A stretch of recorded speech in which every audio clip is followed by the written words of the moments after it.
स्वाध्याय विद्यार्थी मित्र या चॅनलमध्ये तुम्हा सर्वांचं स्वागत आहे. मित्रांनो, आज आपण 7वीचा भूगोलाचा 8वा धडा ऋतू निर्मिती भाग 2 याचा स्वाध्याय बघणार आहोत.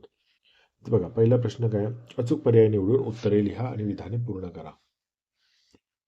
सूर्याचे भासमान भ्रमण होते म्हणजेच काय होतं? तर सूर्य वर्षभरात उत्तरेकडे व दक्षिणेकडे सरकत असल्याचा भास होतो.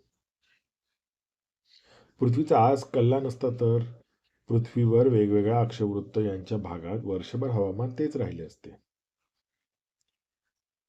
21 जून व 22 डिसेंबर हे आयन दिन आहेत, कारण 21 जून या दिवशी सूर्य कर्कवृत्त वरून दक्षिणेकडे तर 22 डिसेंबरला मकर वृत्तावरून उत्तरेकडे मार्गस्थ होतो. पृथ्वीचे सूर्याभोवती परिभ्रमण व कललेला आस यांच्या एकत्रित परिणामामुळे पुढील ऋतूंची निर्मिती होते. उन्हाळा आणि हिवाळा या ऋतूंची निर्मिती होते. पुढील प्रश्नांची उत्तरे लिहा. उत्तर गोलार्धात ऋतूंची निर्मिती कशामुळे होते? तर 23 सप्टेंबर ते 22 डिसेंबर पृथ्वीचा उत्तर ध्रुव सूर्यापासून अधिकाधिक दूर जाऊ लागतो, त्यामुळे पृथ्वीच्या उत्तर गोलार्धात तापमान कमी होत जाते. 22 डिसेंबर या दिवशी पृथ्वीचा दक्षिण ध्रुव सूर्याकडे जास्तीत जास्त कललेला असतो, म्हणजेच या दिवशी पृथ्वीचा उत्तर ध्रुव सूर्यापासून जास्तीत जास्त दूर असतो.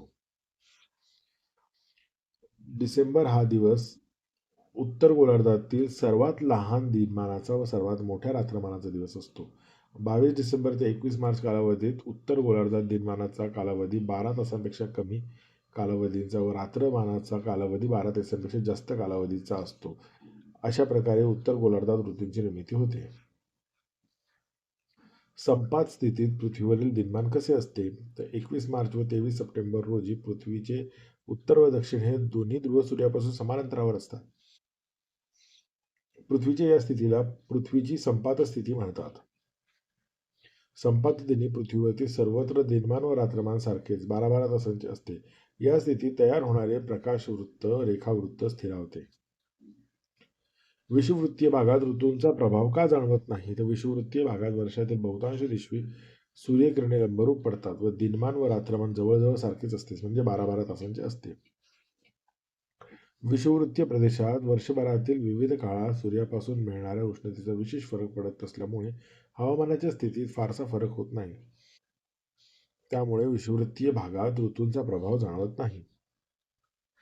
दक्षिणायनात अंटार्क्टिका वृत्तापासून दक्षिण ध्रुवाच्या दरम्यान सूर्य 24 तासांपेक्षा अधिक काळ का पाहता येतो? तर कर्कवृत्तापासून दक्षिण ध्रुव यांच्या दरम्यान सूर्यकिरणे कधीच लंबरूप पडत नाहीत.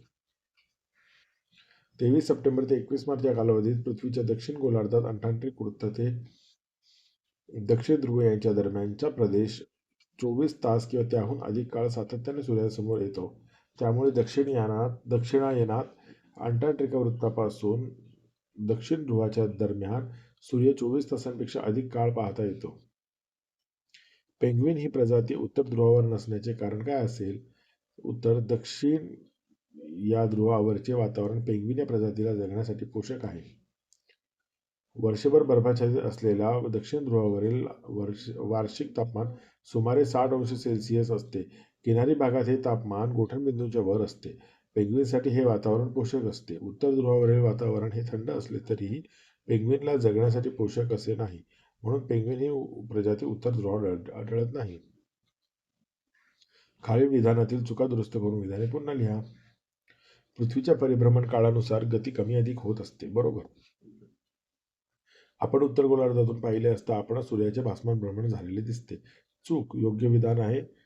आपण पृथ्वीवरून पाहिले असता आपणास सूर्याचे भासमान भ्रमण झालेले दिसते. विषुव दिनाच्या तारखा प्रत्येक वर्षी बदलत असतात. बरोबर. विषुव दिनाच्या तारखांमध्ये फक्त एखाद्या दिवसाचा फरक होऊ शकतो. कॅनडामध्ये सप्टेंबर ते मार्च हा उन्हाळ्याचा कालावधी असतो. चूक. कॅनडामध्ये सप्टेंबर ते मार्च हा हिवाळ्याचा कालावधी असतो. दक्षिण आफ्रिकेत जेव्हा उन्हाळा असतो तेव्हा ऑस्ट्रेलियात उन्हाळा असतो. बरोबर. दक्षिण आफ्रिकेत जेव्हा उन्हाळा असतो तेव्हा ऑस्ट्रेलियात पण उन्हाळा असतो.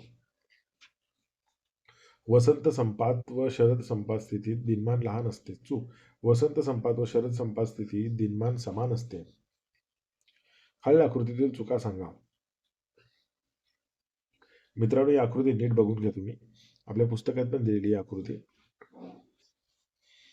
तर उत्तर गोलार्धात उन्हाळ्यातील आयन स्थिती 22 डिसेंबर रोजी दर्शविली आहे. प्रत्यक्षात ती 21 जूनने दर्शवणे आवश्यक आहे.